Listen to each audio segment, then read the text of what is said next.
పండగైనా సంబరమైనా మీ ప్రతి సెలబ్రేషన్కి only choice వేగా jewellers.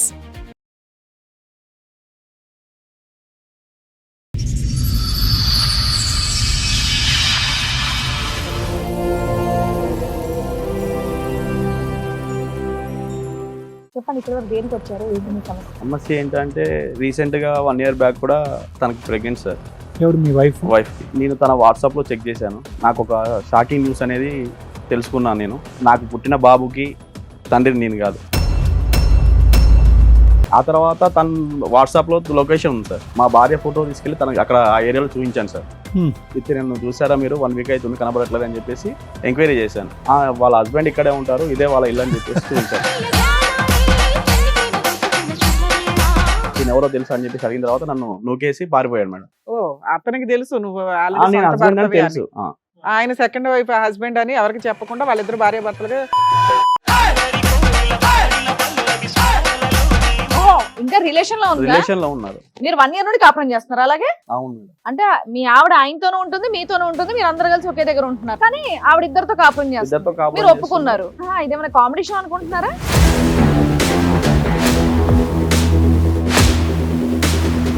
ఆయన అక్కడ ఉంటే ఇక్కడ కూర్చున్నావేంటి? ఏంటి తల్లి పంచాయతీ? ఎందుకు మీ ఆయనతో బానే ఉన్నావు కదా నువ్వు? లేదు మేడం, నాకు అక్షయ్ చాలా మంచోడు, చాలా బాగా చూసుకునేవాడు. మీ ఆయన చెడ్డోడా?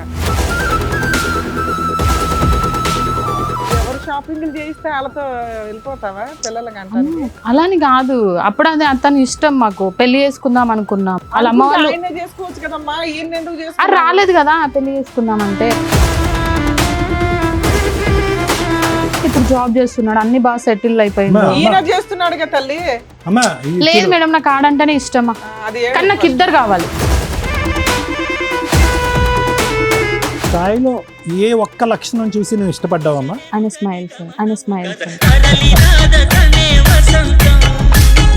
ఇప్పుడు అక్షయ్తో బాబు పుట్టాడు కదా, వదులుకోలేదు కదా. చెరొకరితో చెరో పిల్లలకి అన్నారు కాబట్టి ఇద్దరు ఉండాలి. షాక్ ట్రీట్మెంట్ అవసరం అమ్మా, తీసుకెళ్ళి కాసేపు కరెంట్ షాక్ ట్రీట్మెంట్ ఇవ్వాలి ఖచ్చితంగా.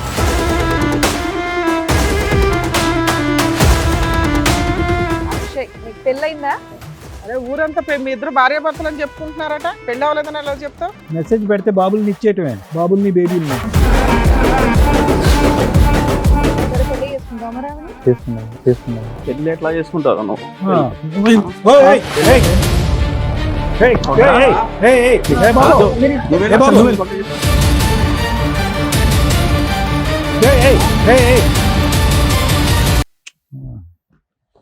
ఏదో ఒకసారి నువ్వు కూడా నీకు పెళ్ళయిందా?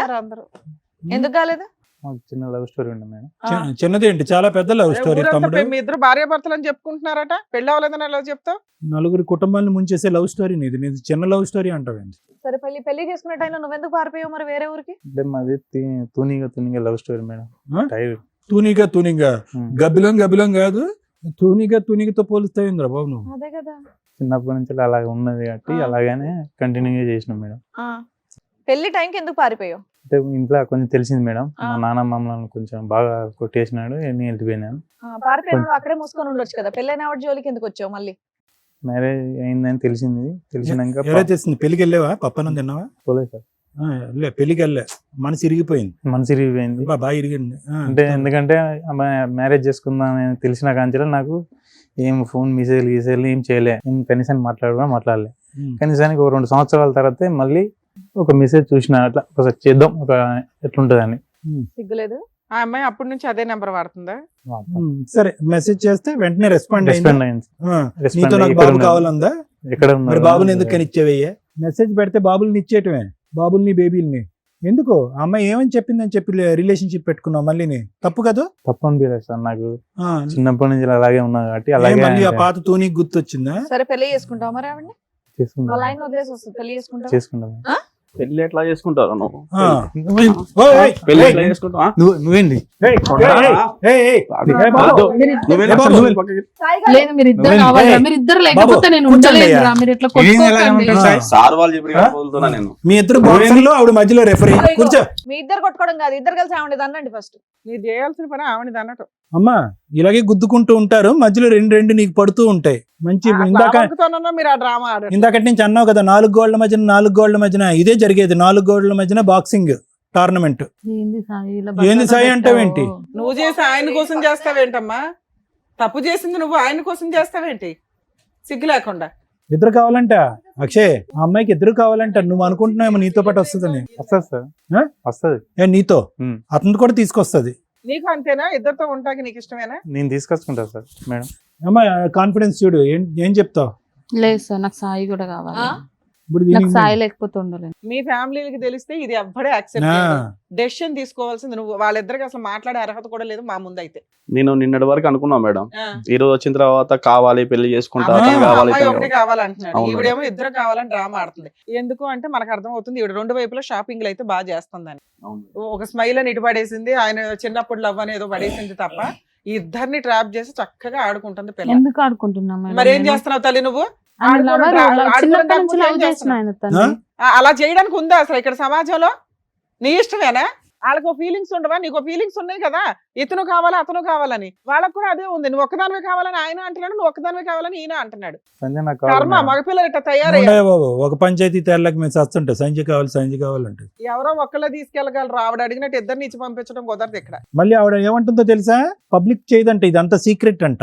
వాళ్ళ అమ్మ నాన్నతో చెప్పదంట, వాళ్ళ అత్త మామలతో చెప్పదంట, నిన్ను అలా కప్పేస్తుందంట, నీతో కాపురం చేస్తుందంట, అక్కడ సపరేట్ గా కథ నడిపిస్తుంది. అలా చెప్తే మా అమ్మ వాళ్ళు కోరును. మరి మేము ఒప్పుకుంటాం ఇక్కడ. సంజయ్ లేక నేను బతకలేను. నువ్వు ఉండయా బాబు, నీ డైలాగ్ చచ్చిపోతున్నావు నువ్వు.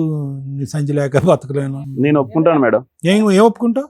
నేను నా పాపని నేను తీసుకొని వాళ్ళిద్దరికి పెళ్లి చేస్తాను. బాబు ఆ డెసిషన్ ఇక్కడ రాకముందే చెప్పొచ్చుగా. ఉండమ్మా సతీ సావిత్రి, నువ్వు ఇక్కడ రాకముందే మాట్లాడొచ్చుగా. స్టోరీ నాకు నిన్నటి వరకు కనీసం మాట్లాడుతున్నాను తెలుసు, కానీ ఇంత రిలేషన్షిప్ అక్కడికి వెళ్ళి తలుపులు మూసుకుని మాట్లాడుకుంటారు తూనీగా. అందుకోసం మేడం బాబుని తీసుకొని వాళ్ళిద్దరికి పెళ్లి చేస్తా, నేను నా పాపని నేను తీసుకుంటాను మేడం. మళ్ళీ మాట్లాడడం పెళ్లి ఖర్చు నీదే. ఇక్కడికి వచ్చి మాట్లాడుతున్నారు అయితే ఆ అమ్మాయికి ఒక క్లారిటీ ఇవ్వడం. ఏమ్మా ఫైనల్ గా మేము డెసిషన్ చెప్పే ముందు నీ మనసు ఏమన్నా మార్చుకుని ఏమన్నా మాట్లాడాలనుకుంటున్నావు? లేదు సార్, నాకు ఇద్దరు కావాలి. ఇద్దరు కావాలి, ఇద్దరు పెళ్ళిళ్ళు కావాలి. అదే నీ సాయి లేకపోతే ఉండలేదు. సాయి వద్దంటున్నాడు, అతను కూడా వితౌట్ సాయి కావాలంటున్నాడు. మరి ఎలా? లేదు సార్, సాయి కావాలి.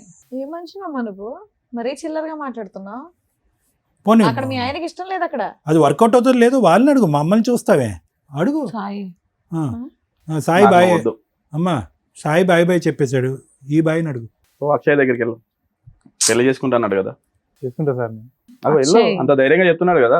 అక్షయ్, సాయి ఉంటాను నీతో వస్తా, లేకపోతే వద్దు నాకు. ఇక్కడ రెండు కుటుంబాలకి తెలుసు, నువ్వు అనే ఒక పాత్ర తెలిసినప్పుడు ఆ అమ్మాయిని రోడ్డు మీద వేస్తారు పట్టుకెళ్ళి. ఈవిడ పరువు పోకూడదు, ఇద్దరు కావాలి. ఈ డ్రామా నడిచే వ్యవహారం అయితే కాదు మా స్టేజ్ మీద క్లియర్ గా. సో అమ్మ మేము మాట్లాడే లోపు నువ్వు ఒక డెసిషన్ తీసుకోవడానికి ఆలోచించు. ఇక్కడ ఏ డెసిషన్ అదే ఫైనల్, అది మీ ఇంట్లో వాళ్ళకి కూడా ఫోన్లు చేసి చెప్తాం, both families. Okay madam. Sai ఒకటినా సార్, ఇక్కడ జరిగేటటువంటిది అన్యాయం అని తెలిసినా కూడా డే 1 నుంచి ఏది 2 years బట్టి ఇక్కడ జరిగేటటువంటిది అన్యాయం అని తెలిసినా కూడా గూగుల్ లొకేషన్ లో కనిపించి ఒక వ్యక్తి కనిపించి అతను నువ్వు ఉన్నాడు అని తెలిసి, పోనీ ఈ వ్యక్తికి నువ్వు ఉన్నాడు అని తెలీదు, మీ ఇద్దరికి పెళ్లి అయింది అని తెలీదు అనేటటువంటి అంశం ఉంటే వేరే విషయం. ఇప్పుడు ఆ అమ్మాయి ఎంత పాపం చేసిందో ఇతను కూడా అంత పాపం చేశాడు. సరే, నీ డిటెక్టివ్ ఏజెన్సీ ప్రకారం నువ్వు వెళ్ళావు, గూగుల్ లొకేషన్ చూసావు, వచ్చావు. వచ్చిన తర్వాత కూడా ఇష్యూని ఇంత మెత్తగా ఇంత డీసెంట్ గా డీల్ చేసేటటువంటి భర్తను మేము ఎప్పుడు చూడలే. అది నా మంచితనం సార్, అందుకోసం. మంచితనం ఒకటి. రెండోది ఏంటంటే మొదటి నుంచి నీ ఫిక్సేషన్ ఏంటంటే తల్లి మించినటువంటి తల్లి పాత్రలో భార్యను చూసుకున్నావు. ఓకే, ఆ సెంటిమెంట్ తో నువ్వు ఫిక్స్ అయిపోయి ఎక్కడా కూడా ఈ అమ్మాయి 2 years బట్టి తప్పు చేస్తుందా, 3 years బట్టి తప్పు చేస్తుందా, వాస్తవానికి ఈ అమ్మాయికి నేను కాకుండా గతంలో ఏమైనా స్టోరీ ఉందా అనేటటువంటి బేసిక్ ఆలోచన కూడా నీకు రాకపోవటానికి ప్రధానమైనటువంటి కారణం ఏంటంటే ఈ అమ్మాయిలోనే కాదు ప్రతి స్త్రీలోని నువ్వు ఒక తల్లి పాత్రని చూసావు కాబట్టి అది నీ గొప్పతనం. సో మా అందరికీ ఏమనిపించవచ్చు, ఇదేంట్రా బాబు ఇంత న్యాయం జరిగే కూడా ఈ అబ్బాయి ఇంత కూల్గా ఎలా ఉన్నాడు, అప్పుడు కనిపించినప్పుడు కూడా వాడిని ఏమీ తిట్టలేదు కొట్టలేదు, ఇప్పుడు కనిపించిన తర్వాత కూడా తిట్టలేదు కొట్టలేదు, ఆ అమ్మాయి ఏమొచ్చి బహిరంగంగా పబ్లిక్ ప్లేస్లో ఇద్దరు పిల్లలు కన్నాను కాబట్టి ఇద్దరు మొగుళ్ళు కావాలి అనేటటువంటి మాట అన్నా కూడా నీలో ఒక చలనం లేదేంటి, కోపం రావట్లేదు అని అంటే కనుక ఇప్పటికీ కూడా నీ యొక్క బలహీనత ఏంటంటే క్షమించి పాడేయటం. ఆ అమ్మాయి అలా తల్లిలాగా కనిపించేటటువంటి ఒక ఆలోచన కలిగేటప్పటికీ క్షమించేయటం అనేటటువంటిది నీ బలహీనత. నీ బలహీనతని వీళ్ళిద్దరూ పైనుంచి కింద వరకు ఎలా వాడుకోవాలంటే అలా వాడుకుంటున్నారు. ఇద్దరికిద్దరు. క్రిమినల్ నెంబర్ 1 ఆ అమ్మాయి అయితే క్రిమినల్ నెంబర్ 2 ఇతను. రెండో పాయింట్, ఇప్పటికైనా కూడా ఇక్కడ వరకు రావాల్సినటువంటి అవసరం లేదు. నిజమేంటి అనేది నీకు తెలుసు. తెలిసినప్పుడు మా అమ్మాయి చెప్పేటటువంటి రీజన్ ఏంటి, అది నువ్వు ప్రత్యేకంగా వినవలసినటువంటి అవసరం ఏంటి? నీ డెసిషన్ మొదటి నుంచే రెడీగా ఉన్నావు. రెండోది. మూడోది ఏంటంటే, నీ మాట ఎలా ఉండాలి అంటే, ఆ అమ్మాయి ఇద్దరినీ కావాలి అని అనుకుంటుంది పబ్లిక్గా. కానీ పబ్లిక్లోకి వెళ్ళి వాళ్ళ అమ్మ నాన్నలను అయితే మాత్రం అక్కడైతే చెప్పుకోను, ఇక్కడ పబ్లిక్గా మాట్లాడతాను, కానీ ఇది సీక్రెట్గా అతను కావాలి, సీక్రెట్గా ఇతనికి కావాలి అని చెప్పి బహిరంగంగా సీక్రెట్గానే ఒక క్రిమినల్ యాక్టివిటీ నడిపించేటటువంటి ఆలోచన శైలితో ముదురు పాకాన పడినటువంటి ఒక భార్య పక్కన నువ్వేమనాలంటే, ఇద్దరినీ కోరుకోవటం కాదండి, అతన్ని వద్దు అనుకున్న నా దగ్గరకు వచ్చినా కూడా నా భార్య వద్దు. అవద్దు సార్ నాకు. అది పర్ఫెక్ట్ సొల్యూషన్. ఎందుకంటే ఈవిడ్ని కోరుకున్నంతసేపు ఏ అమ్మ గురించి అయితే ఈ అమ్మాయిని ప్రేమించుకున్నావో, ఏ అమ్మనైతే కనుక ఈ అమ్మాయి కళ్ళల్లో చూసావో, ఆ అమ్మని అవమానించిన వాడిని అవుతావు. చాలా భయంకరమైన అవమానం. మీ అమ్మగారు చచ్చిపోతారు ఈ మాట వినలేక. అరే ఆ అమ్మాయితోనా, అటువంటి అమ్మాయితోనా నన్ను పోల్చింది, అటువంటి అమ్మాయిలో నేనున్నానన్నా ఇంతకాలం నువ్వు ఇంత భయంకరమైన నిజాలు తెలిసిన తర్వాత కూడా ఉన్నదని. సో ఇక్కడ పర్ఫెక్ట్ సొల్యూషన్ ఏదన్నా ఉంది అంటే కనుక, వాళ్ళు చావు కాళ్ళని వదిలేసి నీ దారిని నువ్వు పో, నీ బిడ్డను తీసుకుని నువ్వు పో, నువ్వు ఎలా బ్రతకాలి అనుకుంటే అలా బ్రతుకు. ఈ అమ్మాయి యొక్క ప్రయాణం ఈ పిచ్చోడితో ఎక్కువ కాలం నడవదు. ఏదో మేము అమర ప్రేమికులం, చిన్నప్పటి నుంచి ప్రేమికులం, చిన్నప్పటికి ప్రేమికులు అంటున్నారు, కానీ వీళ్ళు ప్రేమలు వీళ్ళ వ్యవహారాలు అంతా సీక్రెట్గా ఒక చీకటి ప్రపంచంలోనే నడుస్తాయి. కానీ బహిరంగంగా బయటకు వచ్చి వాళ్ళ తల్లిదండ్రులకు వాడు చెప్పలేడు, ఈ అమ్మాయి తల్లిదండ్రులకి ఈ అమ్మాయి చెప్పలేదు, పబ్లిక్గా వచ్చి మాట్లాడలేరు. ఫైనల్గా నలిగిపోయేది, జీవితం సర్వనాశనం అయిపోయేది ఎవరంటే కనుక వీళ్ళ యొక్క క్రిమినల్ మెంటాలిటీతో కన్నటువంటి ఆ చిన్న బిడ్డ ఉంది చూడు, ఎవరి గురించి అయితే నువ్వెళ్ళి నేనే తండ్రి నన్ను సంతకం పెట్టా చూడు, ఆ అమ్మాయి జీవితం నాశనం అవుతుంది. ఆ అమ్మాయి సర్టిఫికెట్లో చూసుకుంటే నీ పేరు కనిపిస్తూ ఉంటుంది ఆధార్ కార్డులో, ఇక్కడేమో వచ్చి ఇతను కనిపిస్తూ ఉంటాడు పాప కాదు బాబు, ఇక్కడేమో వచ్చి ఇతను కనిపిస్తూ ఉంటాడు. ఏంటి ఆ అబ్బాయి పరిస్థితి, ఆ అబ్బాయి భవిష్యత్తు ఏంటి ఆలోచిస్తున్నారా వీళ్ళిద్దరూ? మేమిద్దరం చైల్డ్ లవర్స్ అండి, మీరిద్దరు ఇక్కడ వస్తే మీరు డాక్టర్ గారు, లాయర్ గారు, శ్రీవాణి మేడం మీరందరూ మాకు అక్షింతలు వేసి దండలు మారుస్తారేమో అనుకున్నారేమో, కానీ నో, ఇలాంటి వ్యవహారాన్ని ఒక్క నిమిషం కూడా ఇక్కడ టాలరేట్ చేయడానికి లేదు. దానికి ఎందుకు ఇలా చేశారు అనేటటువంటి తవ్వాల్సినటువంటి అవసరం లేదు. వీళ్ళు కొవ్వెక్కి బరితగించినటువంటి బ్యాచ్. సో వీళ్ళకి బుద్ధి ఎలా వస్తుంది అంటే కనుక, ఇదే పంచాయతీకి లేదంటే బయట ఇటువంటి పంచాయతీకి అటువైపు తల్లిదండ్రులు ఇటువైపు తల్లిదండ్రులు పిలిచి, అమ్మ ఇదమ్మ వ్యవహారం జరిగింది, ఎవరు తోచినంత న్యాయం వాళ్ళు చేసుకోండి అని అంటే కనుక అప్పుడు ఈ నాలుగు గోళ్ల మధ్యన తేల్చుకోవటం అని అంటున్నావు కదా సంధ్య, అది తెలుస్తుంది. ఒక ఆడపిల్లగా నువ్వు మాట్లాడేటటువంటి తీరు, పద్ధతి, విధానం చూస్తూ ఉంటే కనుక అసలు సభ్య సమాజం తలదించుకోవాలమ్మా. ఎందుకంటే కనుక ప్రత్యేకంగా ఇది నేను చెప్తున్నాను. సరే, పెళ్లికి ముందు చాలా కార్యక్రమాలు జరుగుతూ ఉంటాయి, చాలా వ్యవహారాలు జరుగుతూ ఉంటాయి, చాలామంది ఆడపిల్లలు కనువిప్పు కలుగుతూ ఉంటుంది. పెళ్ళి అయిన తర్వాత ఆ జ్ఞాపకాలు తీసేస్తూ ఉంటారు, బిడ్డ వచ్చిన తర్వాత ఆ జ్ఞాపకాలు పూర్తిగా తీసేస్తారు. దానికి పైపెచ్చి ఇక్కడ ఉండేటటువంటి ఒక భయంకరమైనటువంటి అంశం, బాధ కలిగినటువంటి అంశం ఏంటంటే, ఇది ఫస్ట్ టైం కాదు నీ భర్త మాకొచ్చి చెప్పటం, నా భార్యని నా తల్లి స్థానంలో నా భార్యని చూసుకుంటున్నాను ఫస్ట్ టైం కాదు, నీతో కూడా ఎన్నోసార్లు అని ఉంటాడు, నిన్ను నా తల్లికి మించి ప్రేమిస్తున్నాను, నిన్ను చూసినప్పుడే నేను అలా అనుకున్నాను అనేటటువంటి అట్లీస్ట్ ఆ మాట విన్నప్పుడైనా కూడా నువ్వు కొద్దిగా ఆలోచించి ఆగి ఉంటే కనుక పరిస్థితులు ఇంకో విధంగా ఉండేవి. సాయిలో నీకేం నచ్చాడంటే నవ్వాడండి, బాగున్నాడండి, ఓకే మంచిదే. సాయిలో నీకు నచ్చవలసినటువంటి ఇంకా పెద్ద గుణం ఏదన్నా ఉంది అంటే కనుక ఆ సిన్సియర్గా అస్సలు అనుమానం లేకుండా నిన్ను గుడ్డిగా ప్రేమించాడు చూడు, నీ గతం గురించి అడగలేదు. తర్వాత నువ్వు 2 years పాటు చేసినటువంటి ప్రయాణం గురించి, ఎందుకు ఈ అమ్మాయి ఎక్కడికి వెళ్తుంది, నేను లేనప్పుడు ఎందుకు ఎక్కడికి వెళ్తుంది, ఏం చేస్తుంది అనేటటువంటిది అనలేదు. ఎక్కడో చోట నీ మెసేజ్ వచ్చేంత వరకు బిడ్డ యొక్క మొహం చూడలేదు, బాబు యొక్క మొహం చూడలేదు. సహజంగా ఒక తండ్రికి చూడగానే నా పోలికలు నీ పోలికలు అని తెలిసిపోతుంది. కానీ అటువంటి ఆలోచన అనుమానంతో లేనటువంటి క్లారిటీ అండ్ ట్రాన్స్పరెంట్ మనస్తత్వం అవుతుంది. నీ మెసేజ్ చూసేంత వరకు నిన్ను అనుమానించలేదు, ఇతను కనిపించిన తర్వాత కూడా నిన్ను కోప్పడలేదు, నువ్వు నిజం చెప్పిన తర్వాత కూడా నిన్ను తిట్టలేదు, ఇప్పటికి కూడా మర్యాదగా తీసుకొచ్చి నా భార్యను మార్చండి అని చెప్పేటటువంటి దేవుని లాంటి మనిషి పక్కన నువ్వు కూర్చున్నావు. ఎలాంటి గ్యారంటీతో ఉండేటటువంటి ఒక వ్యక్తిత్వాన్ని నీ బలహీనత వల్ల, నీ పిచ్చితనం వల్ల, ఈ దుర్మార్గుడి యొక్క ఆలోచన శైలి వల్ల నువ్వు ఏం పోగొట్టుకుంటున్నావు అన్నది నీకు తొందరలోనే తెలుస్తుంది. ఒకప్పుడు నీకు అవగాహన రాకపోతే నీ కొడుకు నీ చెంప చెల్లుమనిపించి, ఏంటమ్మా నీ బుద్ధిహీనరాలివి, నీ కడుపున నేను పుట్టాను, నీ కొడుకు నిన్ను అడుగుతాడు చూడు, అప్పుడు నీ తల తీసుకెళ్ళి ఎక్కడ పెట్టుకుంటావో చూసుకో. వీడికి చెప్పవలసినటువంటి అవసరం లేదమ్మా. ఇలాంటి వాళ్ళు చాలామంది ఉంటారు సమాజంలో. ఏదో ప్రేమిస్తున్నాం అని అంటారు, ప్రేమిస్తున్నారు. కరెక్టే, ప్రేమించుకోండి. మీరు ఎంత ప్రేమించుకుంటే ప్రేమించుకోండి. పెళ్లి చేసుకోవాలంటే కనుక తల్లిదండ్రులు ఒప్పించో ఎదిరించో నయానా భయానా చేసుకుని పెళ్ళిళ్ళు చేసుకోండి, తప్పులేదు. కానీ ఇలా ప్రేమించాం కాబట్టి ప్రేమే గొప్పది, పెళ్ళి గొప్పది కాదు, ఎన్ని జీవితాలు నాశనం అయిపోయినా, ఎన్ని జీవితాలు సమాధానాలు అయిపోయినా కూడా పర్వాలేదు, మన ఇద్దరం మాత్రం మన ప్రేమకి స్వరూపంగా మనం ఒక బిడ్డను కనేద్దాము, ఆటోమేటిక్గా మొగుళ్ళు ఆటోమేటిక్గా ఒప్పేసుకుంటారని చెప్పి మీలాంటి వాళ్ళు ఉన్నారు చూడు సమాజంలో, వాళ్ళు కలంకం. ప్రేమ గొప్పదే, ప్రేమ గొప్పది కాదు అని అనట్లేదు. కానీ ఇదేం ప్రేమ, ఇదేం వ్యవహారం, ఏమని చెప్తారు మీ బిడ్డకి?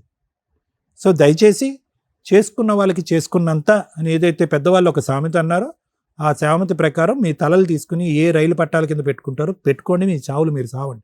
అంతకు మించి నేను ఏం మాట్లాడను. ఎందుకు అంటే కనుక ఆ మాట కూడా నేను అనను. కానీ ఎందుకు అంటున్నాను అంటే కనుక మీరు చేసినటువంటి పాపం ఆ స్థాయి, దిక్కుతోచినటువంటి పరిస్థితుల్లో, సమాజంలో సొల్యూషన్ లేనటువంటి పరిస్థితుల్లో, అందరూ తూతూ అని పదే పదే ఉమ్మేసేటటువంటి పరిస్థితుల్లో మీరు ఉండకపోతే నన్ను అడగండి. తొందరలోనే ఆ రోజు ఉంది. ఇప్పటికి కూడా 2 సంవత్సరాల పాటు మీరు చీకటి వ్యవహారం నడిపిస్తున్నారు. ఆ తలుపులు తీసుకుని బహిరంగంగా బయటికి వెళ్ళేటటువంటి ప్రయత్నం చేయండి. మీ ఇరుగు పొరుగు, మీ సమాజం, మీ తల్లిదండ్రులు మిమ్మల్ని ఎలా ట్రీట్ చేస్తారో ఒక్కసారి ఆ రుచి చూడండి. తుర్రని పరిగెట్టుకుని వచ్చి అతని కాళ్ళ మీద పడకపోతే కనుక నా పేరు కళ్యాణ్. ఆలోచించు. Thank you sir. Madam, she's right. అమ్మాయే కరెక్ట్ నా దృష్టిలో. మన ముగ్గురు రాంగ్, ఇక్కడ కూర్చున్న వ్యక్తి రాంగ్. ఎందుకని? ఏం కావాలి తల్లి మీకు? ఆడపిల్లలు అంటేనే ఒక రకంగా అసహ్యం వేసేస్తుంది. మా దగ్గరికి ఇలా వచ్చి వస్తున్నారా, బయట అలాగే ఉందా అంటే సోషల్ మీడియా చూస్తే చాలు. She's right. ఎందుకంటే దరిద్రం అందరూ అలాగే సచ్చారు. ఒక పెళ్లి చాలదు. ఏం తక్కువైంది భర్తలో? ఒకప్పుడు ఇట్లా ఎక్స్ట్రా మ్యారిటల్ అఫైర్స్కి ఒక రీజన్ ఉండేది. భర్త తాగుపోతండి, భర్త తిరిగిపోతండి, భర్త పట్టించుకోలేదండి, ఈ ఇంట్లో సరుకులు తేలేదండి, పిల్లల్ని పట్టించుకోలేదండి, అడుక్కు తినలేక ఆడెవడో తగిలితే పట్టుకున్నానండి అని. ఈ కేసులో ఏముంది? కొన్ని వందల కేసులు వస్తున్నాయి మా దగ్గరికి. అందులో ఏమున్నాయి? భార్యలో తల్లిని చూసుకోవడం అంటే అమ్మని ఎంత ఇష్టపడతారో, ఎంత గౌరవిస్తారో భార్యని అంత రెస్పెక్ట్తో చూస్తున్నాడు. ఒక్క తప్పు చెప్పు తల్లి అంటే మా ఆయన నవ్వుతారండి, నవ్వు నచ్చింది. తప్పే లేదు అబ్బాయి దగ్గర. తప్పు లేకపోవడం తప్ప ఇంత అసహ్యకంగా ఎందుకు తయారవుతున్నారు? అది ఈ 5-6 ఇయర్స్ నుంచి మేము ఈ జనరేషన్ వాళ్ళం కాదా అని ఆశ్చర్యం వేస్తుంది మాకు. క్యారెక్టర్ అనే పదం ఎత్తి పడేశారు, డిలీట్ చేసేసారు డిక్షనరీ నుంచి. ఏంటి క్యారెక్టర్ మేడం? క్యారెక్టర్ గురించి ఎందుకు మాట్లాడతారు? మా సెల్ఫ్ అమ్మాయి అదే మాట్లాడుతుంది. అమ్మాయి కరెక్ట్. ఎందుకంటే అమ్మాయి వెనకాల 100 మంది నుంచి ఉంటారు అమ్మాయి లాంటి వాళ్ళు. ఎంతమందికి మేము చెప్పాలా? మేము వేస్ట్ ఫెలోస్ కింద లెక్క. ఇక్కడ కర్మ చంపుడు దాకా వెళ్ళిపోతున్నారు. లెక్కే లేదు, ఒక బంధం విలువే లేదు, ఒక మ్యారేజ్కి రెస్పెక్టే లేదు, పిల్లల్ని కనడం అసలు లెక్కే లేదు వీళ్ళకి. పిల్లల పుట్టక ఒక 50% హాస్పిటల్ చుట్టూ IVFలను తిరుగుతుంటే ఇలాంటి బ్యాచ్ ఎక్కడికక్కడ పుట్టగొడుగులను అన్నట్టుగా అంటున్నారు. కనీసం వాళ్ళకి ఎవరి పేరు ఇస్తారో కూడా ప్రాపర్గా తెలియట్లా. అమ్మ ముఖ్యంగా మళ్ళీ మహిళలు అంటే మహిళలు ముందుకు వచ్చేస్తారు, కానీ ఆలోచించాల్సింది. ఎందుకంటే పిల్లలకి అనేది మీరే కాబట్టి ప్రాపర్గా రిలేషన్స్ ఒక లీగాలిటీని ఫాలో అవుతూ రిలేషన్స్ కట్ చేసుకున్నాక ఇలాగా ఈ తూనిగ బ్యాచ్లు ఏవైతే ఉంటాయో వాటితో వెళ్ళండి ఒకటి. లేదా ముందే ధైర్యంగా వాళ్ళతో పెళ్లి చేసుకోండి. అనవసరంగా మీ వల్ల ఇండియాకు ఒక రెస్పెక్ట్ ఉంది కుటుంబ వ్యవస్థ అని ఈ రోజున ఆ రెస్పెక్ట్ ఎప్పుడో దొబ్బింది. మిగతా కంట్రీలు మన సాంప్రదాయాలను ఫాలో అవడానికి చూస్తుంటే మనం వాళ్ళ సాంప్రదాయాలు కూడా ఫాలో అవట్లేదు. అంతకంటే అధ్వానమైన పరిస్థితుల్లోకి వెళ్తున్నాం. దానికి ఎగ్జాంపుల్ ఇక్కడ కూర్చున్న అమ్మాయి. ఆ అమ్మాయే కరెక్ట్. మీరందరూ ఇదే అంటారు, ఆ అమ్మాయే కరెక్ట్ అండి. అయితే ఏంటి, ఇద్దరు నచ్చకూడదా? మగాళ్ళకి నచ్చుతారు కానీ ఎవరికి నచ్చకూడదు. ఇద్దరు ఒక్క టైంలో ఒక్కళ్ళే నచ్చాలా. ఆ వ్యక్తితో కట్ చేసుకున్న తర్వాత ఇంకో కంటిన్యూ వెళ్ళండి. ఎందుకంటే మీకు స్వేచ్ఛ ఉంది. సమాజం అంటే రెస్పెక్ట్ లేదు. ఒకప్పుడు సమాజం అంటే ఓ రెస్పెక్ట్ ఉండేది. లవ్ అంటే కనీసం చూసుకుంటే ఆ రోజుకి ఆ నెలకు ఒకసారి చూస్తే చాలని. ఈ రోజున లవ్ అనే పదమే లేదు. ఈ లోపు అన్నీ జరిగిపోతున్నాయి పరిచయం అయిన దగ్గర నుంచి. అంత ఫాస్ట్ ఫార్వర్డ్లో ఉన్నారు. ఎవరిది తప్పని చెప్పగలం? మేమే ఇంకా పాత సాంప్రదాయాలు పట్టుకొని మీలో ఏదో మోరల్ వాల్యూస్ నింపాలని తాపత్రయపడుతున్నామేమో అని మా బాధ. ఆలోచించుకోండి ఒకసారి. కలియుగం అంత ఫాస్ట్గా వెళ్ళిపోవడానికి అవసరమా? రేపటి రోజున మన సిస్టమ్, మన కల్చరు, మనిషికి మనిషి ప్రతి విషయంలోనూ సైకలాజికల్ ప్రాబ్లమ్స్ నేను అబ్జర్వ్ చేస్తున్నంతలో 99% వెళ్ళిపోయినాయి. ఏ ప్రాబ్లమ్ని వాళ్ళు తట్టుకునే పొజిషన్లో లేరు. విపరీతమైన స్వేచ్ఛ, విపరీతమైన ఫెసిలిటీసు.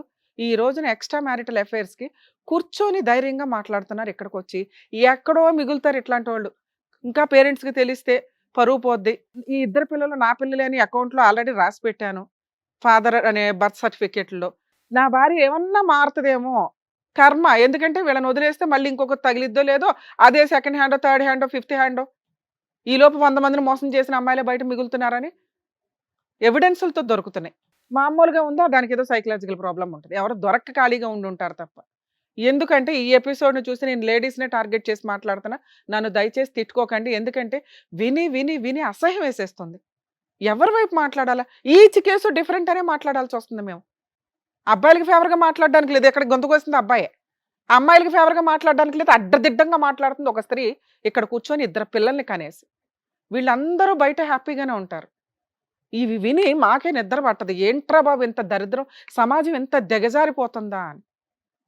ప్లీజ్ రియలైజ్ అవ్వండి. మీ అమ్మా నాన్న మీరు ఇంతే అనుకుంటే కుదరదు. ఆల్రెడీ జాయింట్ ఫ్యామిలీస్ ఎత్తుపడేసాం. కనీసం భర్త అత్తమామలు ఈ రిలేషన్లన్నా మిగల్చండి. భర్త అత్తమామలు అనేది కట్ అయిపోతుంది. పెళ్లి చేసిన 10 రోజులు కూడా కాపురాలు నిలబడట్లా. ఛాలెంజ్ చేసి మాట్లాడతా, మేడం మేము ఇదిగోండి 5 years కంప్లీట్ అయిందంటే 6th yearలో మీరు కోర్టులో ఉంటున్నారు. ఎంత ధైర్యంగా మాట్లాడుతుందండి ఈ అమ్మాయి. అసలు ఇక్కడ కూర్చొని వినడానికి కూడా నాకు అసహ్యం వేస్తుంది. మేము ఏదో వేస్తే జోక్స్ వేసామో కానీ ఇది కరెక్ట్ కాదు. నేనైతే యాక్సెప్ట్ చేయను. ఇలాగే కంటిన్యూ అయితే అసలు ఎపిసోడ్లకు కూడా రాను నేను. ఎందుకంటే మీకు న్యాయం చేయాలి. ఇలాంటి ఒక ఎగ్జాంపుల్ చూసి మీరు ప్రాబ్లమ్ సాల్వ్ చేసుకుంటారు. మాకే పట్టిందా ఎంతసేపు? కోర్టులో దీనికి సంబంధించి కేసులు లేవు. ఈ అబ్బాయి పోలీస్ స్టేషన్కి వెళ్ళి కంప్లైంట్ ఇవ్వాలి. ఇదిగోండి నాకు దొరికిన ఎవిడెన్స్, ఇదిగోండి ట్రాక్ రికార్డు, వెళ్ళేట్లాగా గూగుల్ మ్యాప్లో నాకు ఇక్కడ ఎవిడెన్స్ దొరికింది. అక్కడ వెళ్ళి ఎంక్వైరీ చేస్తే అబ్బాయి హస్బెండ్ అని దొరుకుతాడంటే అలా తీసుకెళ్ళి జైల్లో వేసేవాళ్ళు ఇంతవరకు. ఎప్పుడైతే ఈ అడల్టరీ అనే మాట ఎత్తిపడేశారో, ఎక్స్ట్రా మ్యారిటల్ అఫైర్స్ అనేది ఎత్తిపడేశారో, ఇల్లిసిడెంట్ రిలేషన్స్ అనేది ఎత్తిపడేశారో, వీళ్ళ స్వేచ్ఛ ఆడాళ్ళు లేదు, మగాళ్ళు లేదు, అందరూ తిరుగుతున్నారు. వాళ్ళకి దండలు వేస్తున్నాం మనం. మేము కూడా ఇక్కడ కూర్చోపెట్టి మాట్లాడాల్సిన పరిస్థితి వచ్చింది. రేపొద్దుట వీళ్ళ పిల్లలు పెరుగుతారు చూసారా, ఏమని సమాధానం చెప్తారు? కొన్ని రోజులు దాస్తారు. గట్టిగా ఇంకో సంవత్సరం తర్వాత మనం ఎపిసోడ్లు ఇట్లాగే కంటిన్యూ అయితే చూడండి ఎంతకంటే అధ్వానమైన మనుషులు వస్తుంటారు. ఈ రోజు మేము గొంతు చించుకునేది కూడా వేస్ట్. మీరు మారకపోతే మేము ఇన్ని ఎపిసోడ్లు డైరెక్ట్గా ఇండైరెక్ట్గా మీకు ఇస్తున్న కౌన్సిలింగ్స్ వేస్ట్ అవ్వకుండా చూడండి అని నేను రిక్వెస్ట్ చేస్తున్నాను. ప్లీజ్. ఎందుకు సార్, కనీసం మీలాంటి వాళ్ళన్నా మోరల్ వాల్యూస్ కోసం బతకండి కనీసం. ఎందుకంటే ఒకళ్ళమొకళ్ళు చేంజ్ అవుతూ ఉంటే ఇలాంటి చీడ పురుగుల్ని వేరేయడానికి అవకాశం ఉంది. ఎలా ఆన్లైన్లో మోసాలు చేస్తున్నారు, మేకప్లు వేసుకుని మోసాలు చేస్తున్నారు, పెళ్ళిళ్ళు పేరెంటాలని చెప్పి ఒకేసారి 5గురితో 10 మందితో పెళ్ళిళ్ళు చేసుకుంటూ వీళ్ళే ప్రెగ్నెన్సీలు తెచ్చుకొని వాళ్ళతో ఫిజికల్గా కలిసి రేప్ కేసులు వేస్తున్నారు. మగపిల్లల్ని కాపాడలేక మేము పక్కన చేస్తుంటే నీలాంటి దరిద్రులు తయారవుతారు. సిగ్గే లేదా నీకు? లవ్కి మీనింగ్ తెలుసా? 1 పెళ్లి చేసుకోవడం చేతకాల ఇన్ టైంలో, 2 పెళ్ళి అయిపోయి అన్యోన్యంగా కాపురం చేస్తున్న ఒక అమ్మాయిని కదిపావు చూడు.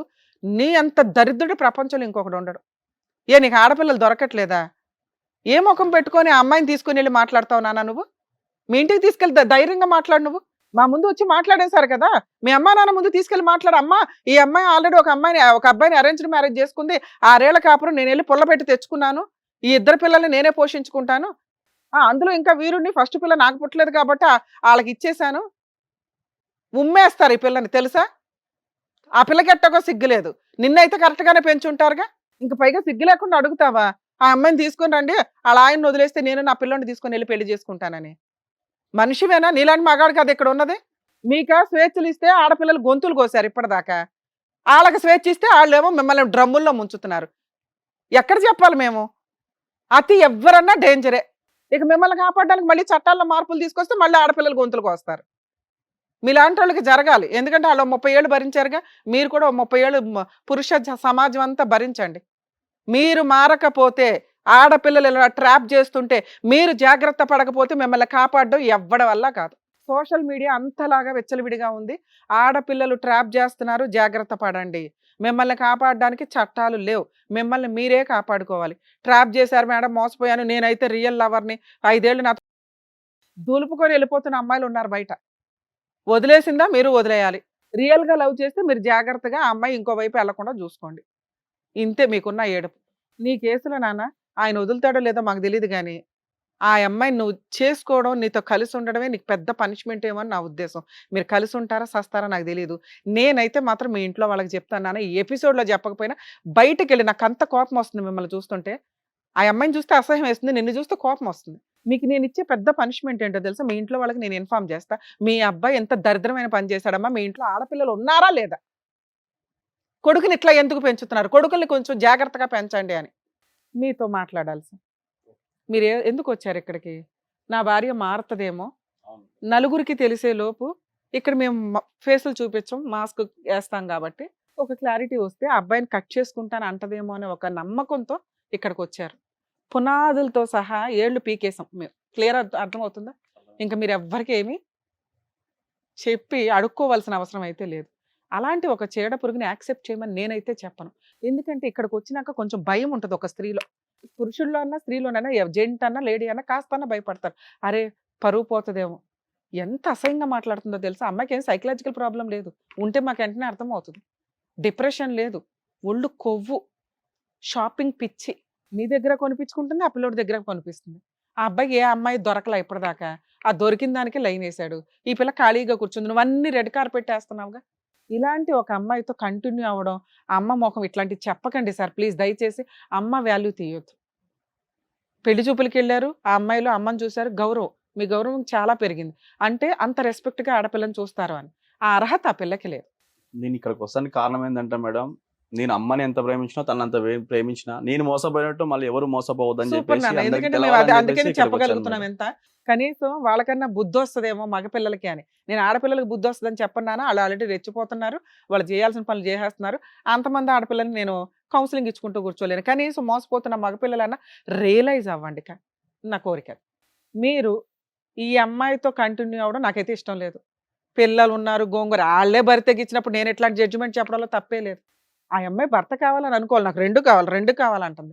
చండాలంగా లేదా మాట? ఆ అమ్మాయి బయటికి వెళ్ళినాక ఇప్పుడు నేనేం చెప్పినవి అన్నీ ఆవిడకి ఐడియా వస్తుంది. కుటుంబాలు అసహించుకుంటే, సమాజం అసహించుకుంటుంది, వాళ్ళ ఇంట్లో వాళ్ళు అసహించుకుంటారు. ఉంటే వీళ్ళిద్దరు లింగులిటుకమని ఉండాలి. ఆ లింగులిటుకమని వీళ్ళిద్దరు ఎంతకాలం ఉంటారో మీకు తెలుసా? రెండు వైపులా షాపింగ్లు కావాలి పాపకి. ఒక షాపింగ్ నచ్చదు. ఎందుకంటే ఆ అబ్బాయి ఆ షాపింగ్ భరించాలంటే డబుల్ వర్క్ చేయాలి. ఆయన వర్క్కి వెళ్ళాడంటే ఈవిడ ఇంకొకటి తగులుకుంటుంది. అర్థమవుతుందా? ఇలాంటి అమ్మాయి దగ్గర నీ కూతురు పెరగడం నాకు నచ్చల. ఆ కొడుకుని ఎట్లాగా ఆయన తీసుకోవాలా, తీసుకుంటాడా లేదా ఆయన కర్మ. ఈవిడే మోసుకెళ్తుందా, మోసుకెళ్ళని. ఎందుకంటే కొడుకులు ఈవిడ దగ్గర ఉంటే ఒక ఏజ్ వచ్చినాక తోలు తీస్తారు. ఎట్లాగో కూతురు ఇక్కడ ఉంది దానికి ఎట్లా ట్రాప్ చేస్తుందో, మళ్ళీ ఆ పిల్లని ఎట్లా ట్రై చేస్తుందో నాకు తెలియదుగా. ట్రైనింగ్ ఎట్లా ఇస్తుందో. మీరు బెస్ట్ సజెషన్ మీ ఇష్టం అండి, కలిసి ఉంటారు లేదని ఆవిడ అతన్ని వదులుతానని ఇక్కడ చెప్పినా కూడా మేము నమ్మం. వాళ్ళిద్దరు ట్రాప్ అనేది చాలా సీరియస్గా ఉంది. వాళ్ళిద్దరు పోయి వాళ్ళిద్దరు తీసుకోవడం బెటర్. మీరు మీ అమ్మాయిని తీసుకొని, కుదిరితే నీ కొడుకును కూడా తీసుకొని, ఎందుకంటే తండ్రి పేరు మీరు రాశారు. వాళ్ళు క్లెయిమ్ చేసుకుంటే DNA టెస్ట్ చేసుకుని క్లెయిమ్ చేసుకొని ఇవ్వండి. వాళ్ళకి ఆ మాత్రం బుద్ధి అన్న రావాలి. ఇద్దరు పిల్లల్ని నువ్వు తీసేసుకొని వెళ్ళిపోయే రైట్స్ మీకైతే ఉన్నాయి. అర్థమవుతుందా? లాస్ట్గా ఒకసారి ఆలోచించుకోండి. మేడం మీ గురించి మాట్లాడాలా? ఒక్క వర్డ్ చెప్పండి అమ్మా మీ గురించి. మేడం నాకు సపోర్ట్గా మాట్లాడండి అని. ఒక స్త్రీ అని విక్టిమ్ కార్డ్ వేసుకొని జెండా మాత్రం ఎత్తకండి, నా దగ్గర చెంపలు పగిలిపోతాయి. మీరు స్త్రీ జాతికి అసహ్యం అని నేను చెప్పట్లేదు తల్లి, యు ఆర్ రైట్. మగవాళ్ళు ఇద్దరిద్దరిని లవ్ చేసి అందుకే తల్లి ఇద్దరిద్దరిని మీ ఉంచుకుంటారు. మీ అదే మీరే సమాజంలో మీరే చెప్తారు, ఇద్దరు అమ్మాయిల్ని తోలుకొని వచ్చి నాకు ఈమె కావాలి ఈమె కావాలంటే నీకు ఆడి ఎవరు ఆడి కావాలంటే చెంపల ఆడ పగల కొట్టి ఆలోచిస్తాను. చూసావా? వాడు చెంపల పగల కొట్టి నువ్వు ఇప్పుడు ఒక కనిపించలేదా? అమ్మాయి చేస్తే తప్ప అది. అరే అమ్మా, ఎవరు చేసినా తప్పనే కదా మాట్లాడుతున్నావు. ఎలా అందుకే తప్పవుతది? అందుకే నీకు ఓటేలా నేను. ఒక్క వర్డ్ నీకు ఫేవర్ గా నేను చెప్పాలి. అమ్మాయి చేస్తే విను ఎందుకు నాన్న, తప్పవుతది? నువ్వే కరెక్ట్ అని చెప్తున్నాను కదా. అమ్మాయి చేసినా కరెక్టే, అబ్బాయి చేసినా కరెక్టే. తిరగండి మీలాంటి వాళ్ళు, విచ్చలవిడిగా తిరిగండి అదే సమాజం ఒక మొత్తం. అబ్బాయి తీసుకొచ్చి నాకు ఇద్దరు అమ్మాయిలు కావాలంటే అరే ఇద్దరు అమ్మాయిలు ఓకేనా? ఏయ్ అంటారు. నేను ఇప్పుడు నిజంగా లేచి చంప పగల కొడతాను. నేను నాకు చాలా కోపం వస్తుంది. కంట్రోల్ చేసుకొని నేనేం మాట్లాడాను, నువ్వే కరెక్ట్ అని మాట్లాడాను కదా నాన్న. నీ దగ్గర నుంచి ఈ డైలాగ్ వస్తుందని నాకు తెలుసు. ఎందుకంటే మీలాంటి వీరనారులు మాట్లాడేది అది, అబ్బాయిలు చేస్తే కరెక్టా మేము చేస్తే తప్ప అని. నువ్వు ఆ డైలాగ్ మాట్లాడతావని నాకు తెలుసు. అందుకే నువ్వే కరెక్ట్ అని మేడం అదే చెప్పారు మీరు. షీఈ్ రైట్, నువ్వే కరెక్ట్ నాన్న. నువ్వు విచ్చలవిడిగా దున్నుకుంటూ పో సమాజం అంతా. ఎక్కడ పడితే అక్కడ పిల్లల్ని కనుక్కుంటూ పో. ఎవడో ఒకడు ఏదో ఒకటి చేయిపోతాడా నా కోరిక. కరెక్ట్ న్యాయం చేస్తారు బయట. నాన్న నీకు అర్థమైందా? ఇది ఆ అమ్మాయి గురించి నేను ఎంత తక్కువ మాట్లాడితే అంత బెటరు. ఎందుకంటే ఆ అమ్మాయే కరెక్ట్ ఈరోజు సమాజానికి. అర్థమవుతుందిగా మీకు? తేల్చుకోండి. లీగల్ ప్రొసీడింగ్స్లో ఆ అమ్మాయి మ్యూచువల్ డైవర్స్ ఇస్తుంది. నీ తరపున నేను ఫ్రీ సర్వీస్ చేస్తా. అలా అని అందరూ రాకండి, ఈ కేసు నాకు ఒళ్ళు మండింది అందుకే. మేడం ఓకేనా? మీ డెసిషన్ మీద మీరు ఉండండి. అమ్మా తల్లే నువ్వు బయలుదేరు. సార్ మీరు పిల్లల్ని తీసుకొని మీరు వచ్చేయండి బయటికి, మనం లీగల్గా ప్రొసీడ్. థ్యాంక్ యూ అండి. వెళ్ళు బాబు.